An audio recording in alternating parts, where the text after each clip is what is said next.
What's up, y'all? I'm back. It's about to get real today. I feel kind of anxious. I don't know why. I mean, I did an engine swap, not engine swap, a transmission swap, and I'm worried about doing some front suspension. But anyway, let's get cracking. Stay. Real quick, right before we get started, I just wanted to show y'all what I did yesterday. So yesterday was my father's birthday. Happy birthday again, Daddy. So I came over here with my daughter, wish him a happy birthday, and bring him a cake. So decided, since I'm over here, why not, continue with the process of painting some components. So I painted the side mirrors.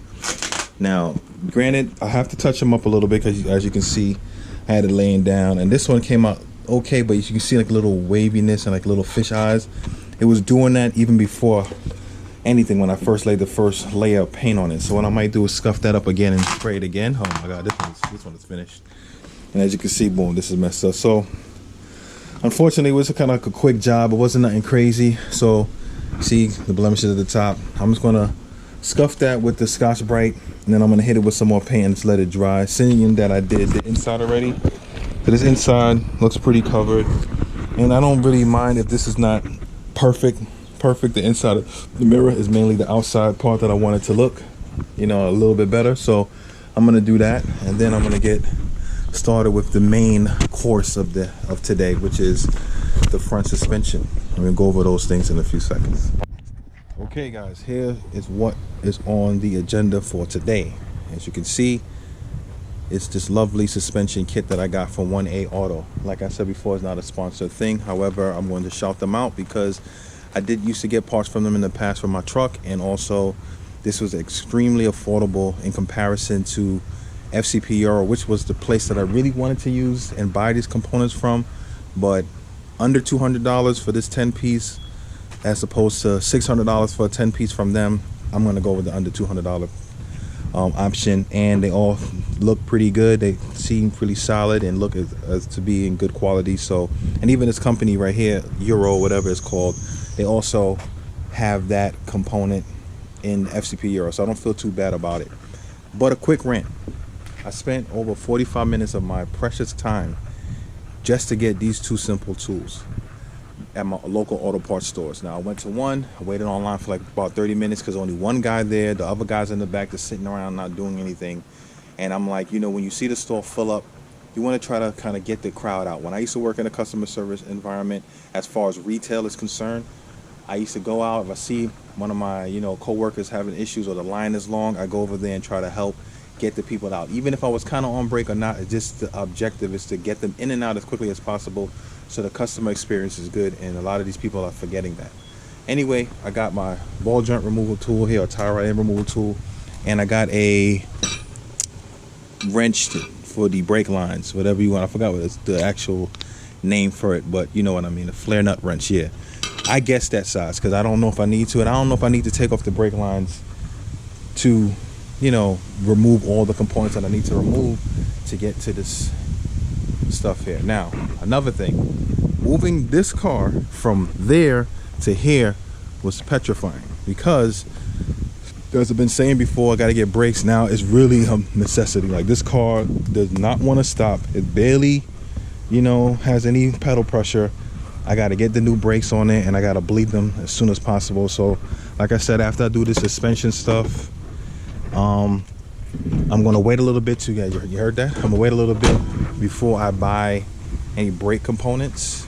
Cause I'm getting it from FCP. The whole setup is like about $200 on that number, so it's not too bad. But I want to, just give myself a little bit of a cushion. I don't want to just spend all the money that I might be putting aside just to have it. I'm not trying to say all I have is $200, but I mean as far as the money I have for this particular project aside. So anyway, real quick, showed you guys the mirrors. They're over there. I'm going to go get them wiped down, spray them with a quick coat of paint, and then I'm going to get the jack and everything like this over here, jack this car up, and start getting ready to removing these suspension components. I hope that I don't get really snagged or any issues because it's already like 2 o'clock and I don't want to be stuck with a whole big dilemma. So let's get cracking. The next clip you should see is of me getting the car up in the air and doing what I have to do. And I'm gonna try to use the head cam again and try to angle it a little bit better so you guys can get a full picture of what I'm doing. What's up, guys? It's coming in. It's taking a lot longer than I thought. Not too bad though. A lot of the stuff is not as seized as I thought it would be. I definitely need new brakes, man. Like I said earlier, before just moving the car, like the brakes wasn't doing anything. And if you can see right here, that brake caliper is seized onto this roller. It won't even separate. And I'm assuming that maybe the rotor is just warped, or I'm hoping that the caliper is not back and I don't want to have to replace that. So I'm not really focusing on that because that's not the main objective. I need to get this strut assembly and joint out. For the most part, the 3 bolts at the bottom are taken out. I took out the ABS sensor. I have to take off this right here.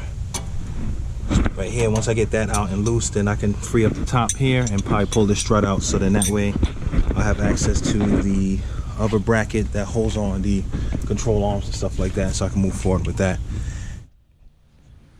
Okay, as you can see, that assembly is out. It's annoying, it's crazy. So now I have access to this castle nut here, so I can take the bottom control arm off and I can start popping these off, and then on to the next side. I'm gonna take a quick break, man. I gotta get something to drink, man. This is crazy. I mean, at least doing this side, I should be able to do the other side a lot faster. And then I was thinking about with this tie rods in the center link, I don't have to worry about it too much because I can slide that through and this can still get attached even when everything else is connected. So that's also good. So yeah, like I said, I'm gonna take a quick break and come back, regroup, and then I'm gonna get to disassembling that stuff down there. So I figured I'd show this process. I had to buy this. I wanted a different type of ball joint removal tool, but I'll try this one to see. Got all these things loosened, and once they're done, hopefully I can get it off and then take it from there. Let's see what happens.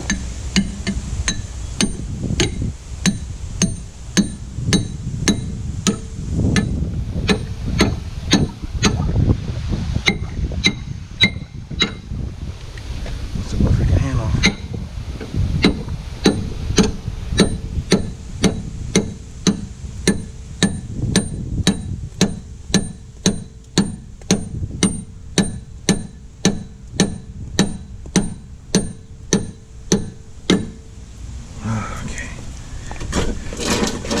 Sit down, get up here.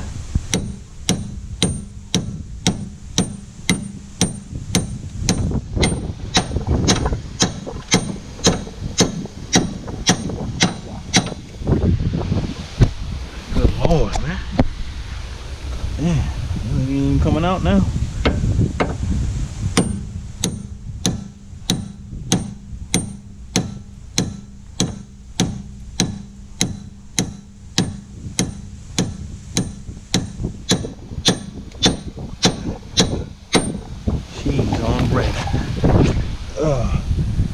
This ain't like it's going around the joint altogether.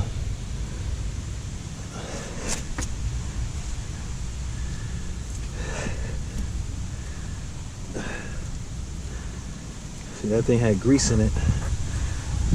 The new one don't got grease in it. Let's see what happens. I'm gonna try this way. Maybe that'll do something different. We'll see.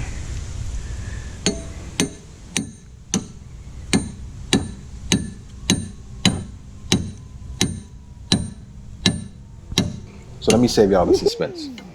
Today was a big fail.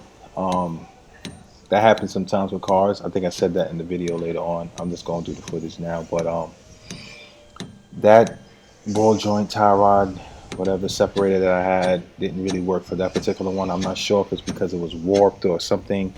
It was just a big hassle. I had to take like a 30-minute drive to my local Harbor Freight that was close to where my parents live to buy the ball joint removal tool that I wanted, and that still didn't work really for that one. I mean, I was able to get the second control arm off, but it's still that one that you see that the tool is on now.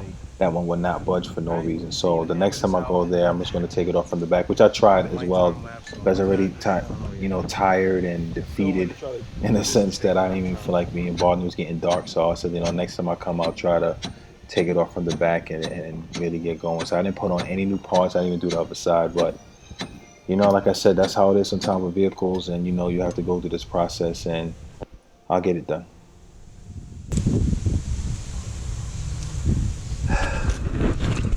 We'll see. I'll come back.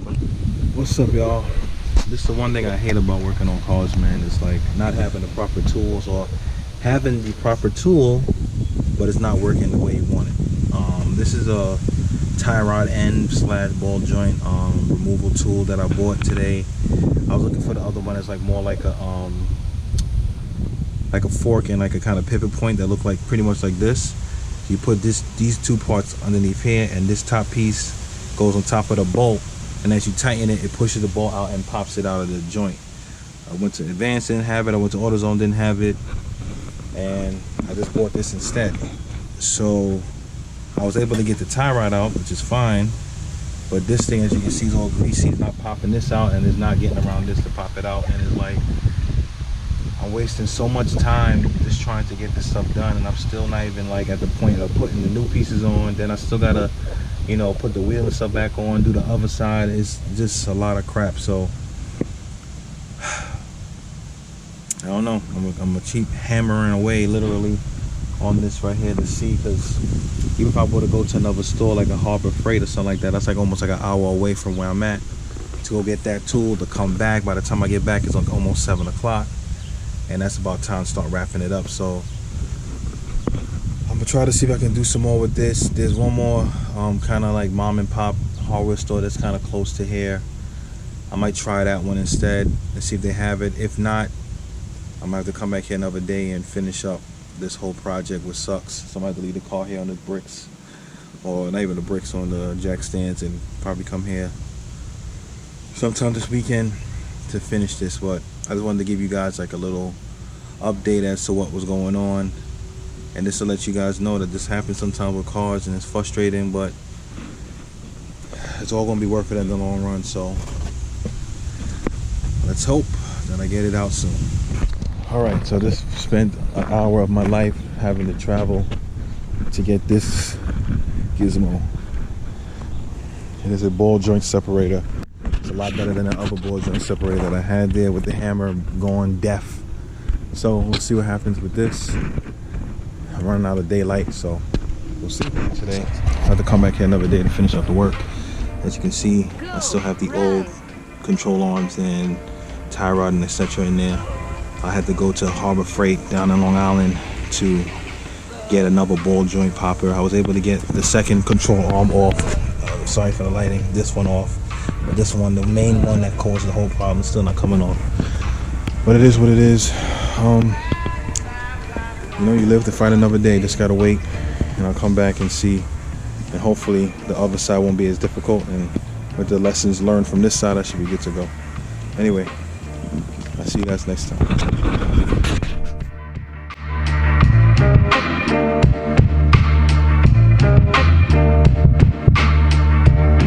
My, 100 days.